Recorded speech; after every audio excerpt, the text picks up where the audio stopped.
walks, and I walk about an hour and 15 minutes or an hour and 20 minutes, and I couldn't quite get the whole book of Job. So I would think that I could be able to in an hour and 20 minutes, but calculate it out. If you look at Alexander Scorby, if I'm going to have anybody read the Bible,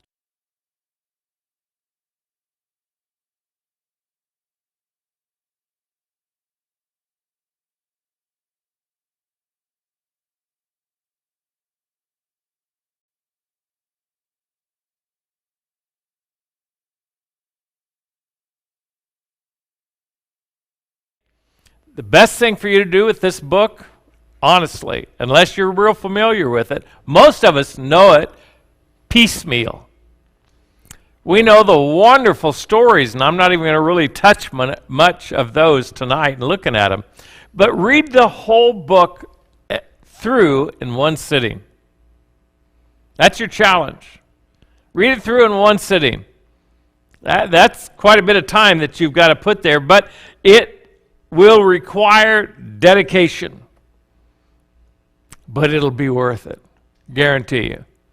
Now, and when we begin to look, this covers probably about 120 years period. And if you look at the main characters in this particular book, we're only doing 1 Samuel. And by the way, from everybody that I've read after 1 and 2 Samuel were actually one book. And then for ease of reading and studying, they divided it into two. But if you really look, 1 and 2 Samuel, 1 and 2 Kings, 1 and 2 Chronicles, they're all together. Because that's where you're really beginning the monarchy. There's the transition going from judges, because Samuel is the last judge. And so we go from judges into the kings. So who are the primary characters? You'd be surprised. There's only 3. Samuel, Saul, and David. That's it. That's what the book concentrates on. Now, one of the things I will share too, and this is more, again, anecdotal, but I had always studied and had a good grasp, I think, of, for instance, 1 and 2 Kings. But I always studied it as the stories unfolded. But when I focused strictly on the kings, it kind of changed my whole viewpoint. Too, not that it had anything wrong, but it expanded it. And reading it all at once and getting a visual of all of those kings and then actually creating a graph and a chart with all their names and beside them everyone that was wicked or everyone that did good. There's like 40 kings and there was only 5 of them that did good. That's pretty bad.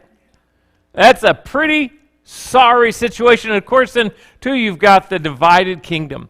At this point, it's not going to be that way. But with those, you get a little bit more of the history. And of course, it begins with the birth and the rise of Samuel.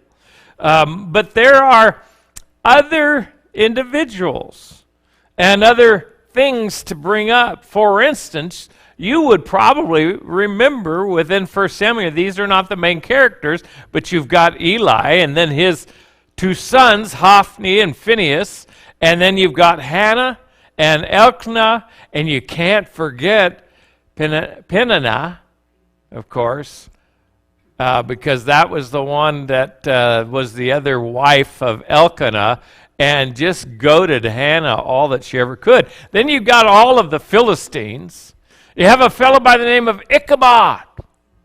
You know, I think everybody would remember his name and what that stands for. Then, of course, you have Jonathan, who is the son of Saul. You have Jesse, the father of David. You have Goliath. He's another character. And then you have the prophets, unnamed as they are, but you have a school of prophets that are mentioned several times in this particular book. So with that, and those are not all, you can find some other characters, other names that are there. You have, for instance, the Ark of the Covenant. It's in this story. You have some other things, again, that you will see. Now, if we were going to look at it and break the book down, so that if you can't read it all at one sitting, I would suggest at least we have these natural divisions of these particular characters. Samuel is in chapters 1 through 8. Saul, chapters 9 through 15. David, chapters 16 through 31. And then, of course, he goes on into 2 Samuel. But you do not have Saul nor Samuel that will proceed past this book. Both of them, Samuel, we see him born and we see him die. We don't see the birth of Saul, but we see the introduction of a young man of the family of Kish, and Benjamin, of course. That is Saul, and he ends up becoming the first king. And he doesn't die until the end of the book. But his section's only really chapters 9 through 15. Now, there's always going to be overlap between these, but the primary focus will be upon either Samuel, Saul, or David. And it helps if you remember that as you're reading and as you're studying. But remember this, that the story doesn't end with this book. This is just the first, really, of 4 books. It's really the first of 6 books in a way. The characters and the history introduced are done, to me, the way that God gave and inspired this, an incredible story with dramatic impact throughout this book. You think about it. From the very beginning, you have Hannah, her prayer, her courage, her commitment to her Lord, and the birth of a promised child. You'll then find Samuel and his call to serve God. And then, of course, you find the brief story of Eli and his 2 wicked sons. What a sad scene that is. That these are men that should not have been qualified for the ministry in any way, shape, or form. They should have been removed.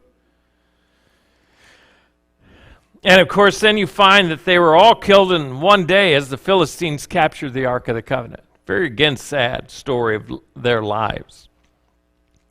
This is the record, of course, of when and how, too, the glory of the Lord is departed from Israel. That's when the ark was taken. That's that whole point. When we read what happens here, that they captured the ark. Now, you'll hear how, when after the capture of the ark, it goes to the camp of the Philistines. This has got to be one of the most humorous portions of the Word of God that I think I've ever read. I mean, I really do. When you think about what's really happening, that you've got the Ark of the Covenant, and all of a sudden the idols of their gods start falling over. Or they lose limbs. Limb by limb, they just start falling apart. Many of the men of the Philistines died or were given a terrible tumor in their secret parts. It didn't take long after that they sent that ark back on a cart. Get out of here, we don't want it anymore. But those Philistines are relentless, and they come after Israel again. But when they do, God moved upon Samuel and even all of Israel to confess their sin. Samuel brought an offering, a burnt offering, and then you'll read in chapter 7 and verse 10 that the Lord thundered with a great thunder that day upon the Philistines. Wouldn't that be wonderful to see again? You can see how God is fighting for them. Now, from this point of their history until the end of the rule of Samuel as a judge, Israel won't be attacked by the Philistines. But it doesn't last, because you and I both know that David fought the Philistines quite a bit. The drama then continues with the short, sad story of Samuel and his sons. You already had Eli, Phinehas, and Hophni, and that was pretty sad. But now you've got Samuel, a faithful man, but his sons. Again, sad. In all of this, They then, and when I say they, it's talking about Israel, are beginning to desire a monarchy. They want to be like everybody else. They see what everyone else is doing and how they're functioning, and so they want to become like everybody else and have a king. Well, then with that, Samuel comes up with a nice big warning. Samuel, in chapter 8, begins to tell them, all right, you want a king? I'm going to tell you all the words of the Lord and the people that asked him of a king. He was warning them, and he began to tell them what a king will do and how this will change your lives. And what's going to happen? Chapter 8, verse 18, and ye shall cry out in that day because of your king, which ye shall have chosen you, and the Lord will not hear you in that day. They didn't like the management style.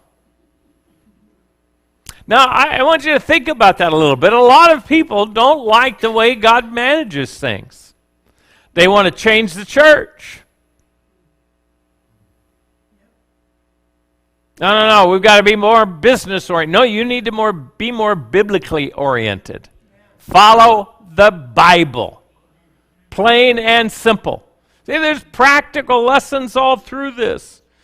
And, you think about it, he began to tell them, this is going to cost you money, it's going to cost you peace, it's going to cost you your sons and your daughters.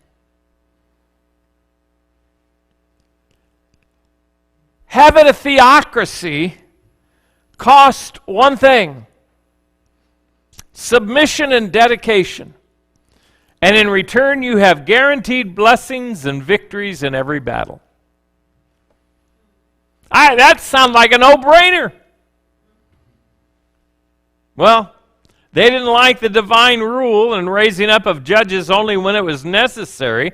They wanted to be like that was fine. And even when Samuel warned them about it, if you read through there, you're going to find out that Saul raised about a 300,000 man army.